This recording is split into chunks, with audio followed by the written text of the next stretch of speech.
Well, in a short personal story, I read a newspaper, the New York Times, in fact, at a coffee shop in Toronto one morning, and I read an article of school feeding programs in Africa sponsored by the World Food Program. And when I saw that education and food went hand in hand, that the children didn't have the ability to have the stamina to learn in the classrooms without the food, and that the food was giving them incentive to go and eat and get an education, it spoke to me in a way that nothing else had in my life. And as you get older, your priorities change. You start thinking about the bigger picture, the long run. And I do believe that children are our future and that they deserve to be fed and educated. That is the bottom line. And so I picked up the phone and called the UN, and I started going over to Africa and going into the schools myself. I spent a couple weeks there educating myself, talking to the children, speaking to the mothers, learning from the families, trying to understand on what levels all of this entailed, what was the work, what was necessary, how could I help, how could I not just care about something, but actually make a difference in it, learn about it, and bring the attention in a way that wasn't about celebrity also, because that's not really who I am. I wanted to do this as a human being who lives on the planet, who wants to make a difference. But like all other human beings, I get very overwhelmed, especially when you're in a situation financially where if the World Bank is having a difficult time conquering this epidemic, what can I do as one individual? What the World Food Program taught me themselves was that for 50 cents a day, $50 a year, you can provide this for one of these children in their programs. And that was such an attainable, more understandable number to me that when it was broken down like that, it seemed possible to make a difference financially. But then I found that personally, the work that I loved doing the most was being with the actual kids and doing the work, the groundwork. I go to Washington and I lobby, and we go to the CGI, and there are many branches to the tree that this takes in order for it to function. But being there in the field with the children is really the most fulfilling and humbling part of the experience for me. Well, I'm so happy that President Clinton and all the people involved in CGI made school feeding such a forefrontal issue this year, because it is an absolute crime if a child is not allowed food and education. They should be provided for this. This should be a fundamental. This should not be an issue. The fact that it is, and people are trying to do so much about it, is wonderful, and I want to be one of those people. But you cannot survive without food, period. So it is the fundamental of life. Well, it affects so many levels. There are families with AIDS who can't take the medicine if they don't have food, because the medicines are too powerful for their immune system to be able to be handled on an empty stomach. The children can't focus in class if they haven't been fed properly. People just basically can't survive. And those are just two facts. There's farming and agriculture branches of the tree. I've been learning about those through the World Food Program and how to bring in seeds and local farmers, and the aspect of Jeffrey Sachs teaching me about malaria nets and how to prevent things on that level. There is girls in need of protection in certain areas because they get put lower on the food chain when a family is in crisis on food or economy. There's a lot of problems, and it becomes very overwhelming when you get involved and you start learning about this, because it just seems like you can't fix it all. But little by little, the things that people are doing are really making a difference, and they're attacking a branch of the tree here or an issue there. and collectively trying to fix the whole picture, even though there's so many little micro parts to it. So really, I'm still in a stage, I've been with the WFP now for 3 years. I'm still in a state of absolute education. And I didn't even want to come out and talk about this until I'd worked with them for 2 years. And they're, an amazing organization that isn't about somebody's face being out there. It was great to have to prove to them my commitment, because I don't think that you should go and speak about things until you really understand them and are educated and have, with a tactile nature, gotten in there with your hands dirty and said, okay, I want to be involved in this. I care. This means so much to me.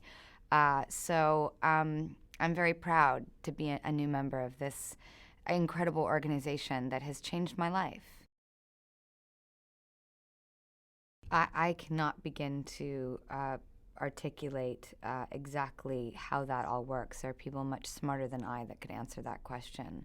What I do know is when you go into classrooms where children are having a chance at life and an education and nourishment, there's no possible alternative.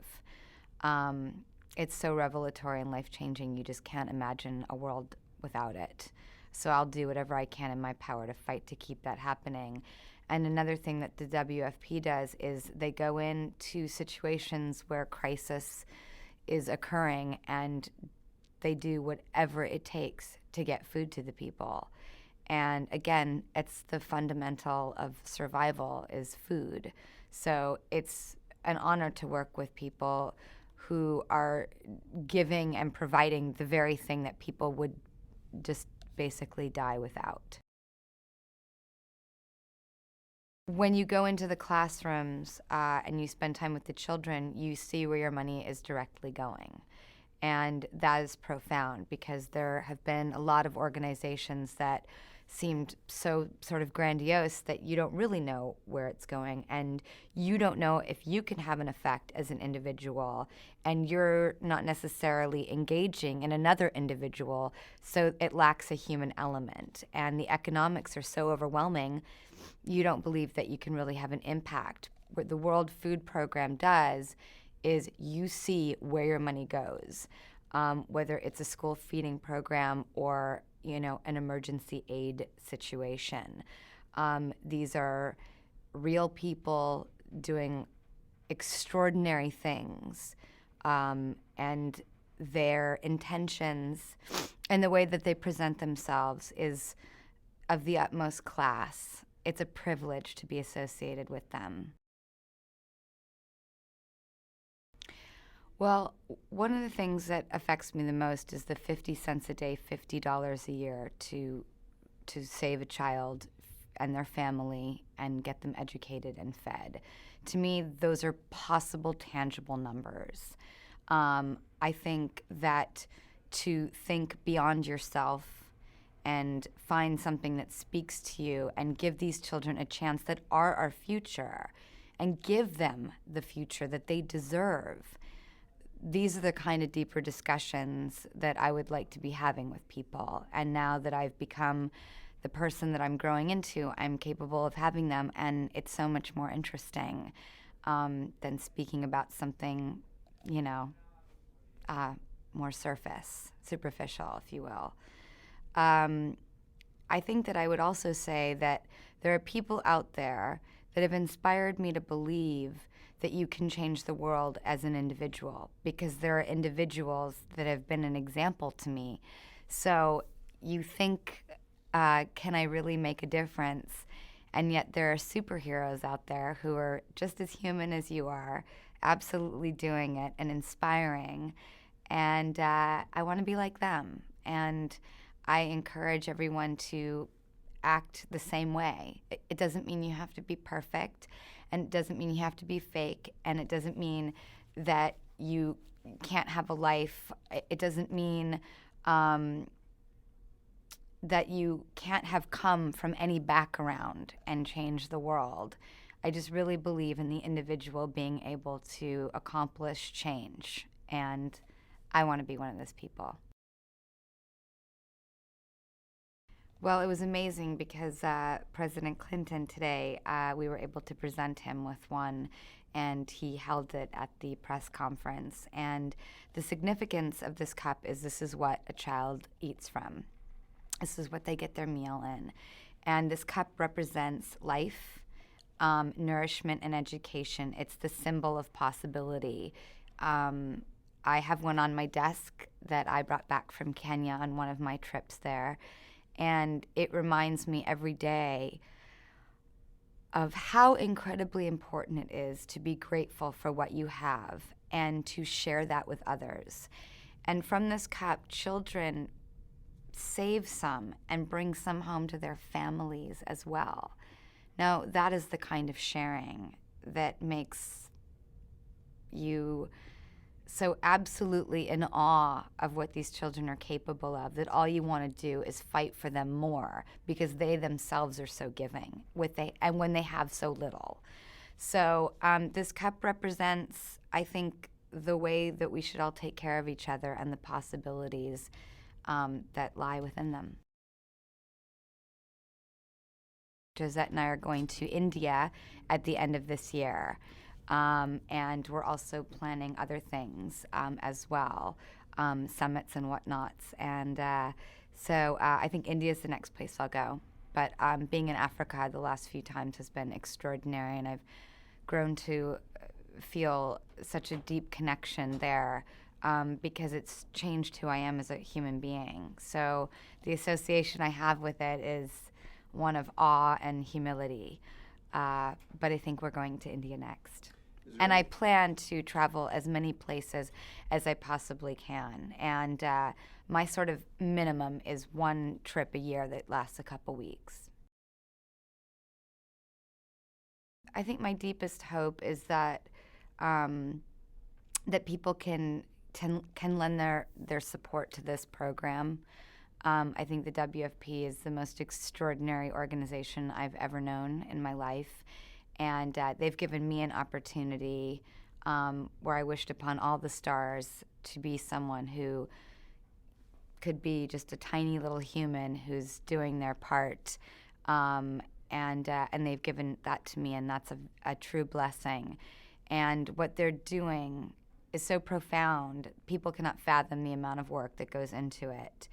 And their little bit of money will be evident and will be effective to the people in need.